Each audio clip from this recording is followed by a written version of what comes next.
ಕೋಲಾರ ಈಗ ಜಾಗತಿಕ ವಾಯುಯಾನ ಭೂಪಟದಲ್ಲಿ ಗುರುತಿಸಿಕೊಳ್ಳಲು ಸಜ್ಜಾಗಿದೆ. ಕೋಲಾರ ತಾಲೂಕಿನ ವೇಮಗಲ್ ಕೈಗಾರಿಕಾ ಪ್ರದೇಶದಲ್ಲಿ ಭಾರತದ ಮೊದಲ ಟಾಟಾ ಏರ್ಬಸ್ ಮಿನಿ ಹೆಲಿಕಾಪ್ಟರ್ ಅಂತಿಮ ಜೋಡಣಾ ಘಟಕ ಉದ್ಘಾಟನೆಗೊಳ್ಳುತ್ತಿದೆ.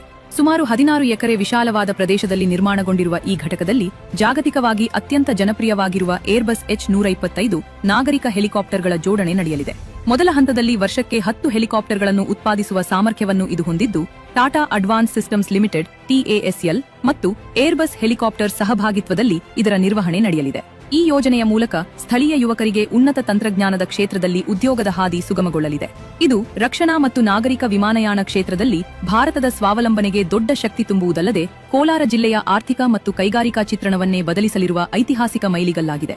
ಮಾನ್ಯ ಪ್ರಧಾನಿ ಶ್ರೀ ನರೇಂದ್ರ ಮೋದಿಯವರ ಸಮರ್ಥ ಆಡಳಿತದಲ್ಲಿ ಕೋಲಾರ ಈಗ ಕೇವಲ ಮಣ್ಣಿನ ಕೆಳಗಿನ ಚಿನ್ನಕ್ಕೆ ಮಾತ್ರವಲ್ಲದೆ ಆಕಾಶದಲ್ಲಿ ಹಾರುವ ಅತ್ಯಾಧುನಿಕ ತಂತ್ರಜ್ಞಾನಕ್ಕೂ ಹೆಸರುವಾಸಿಯಾಗಲಿದೆ. आज भारत में हेलीकॉप्टर असेंबली लाइन का उद्घाटन इस गहरे विश्वास का एक और उज्जवल उदाहरण है.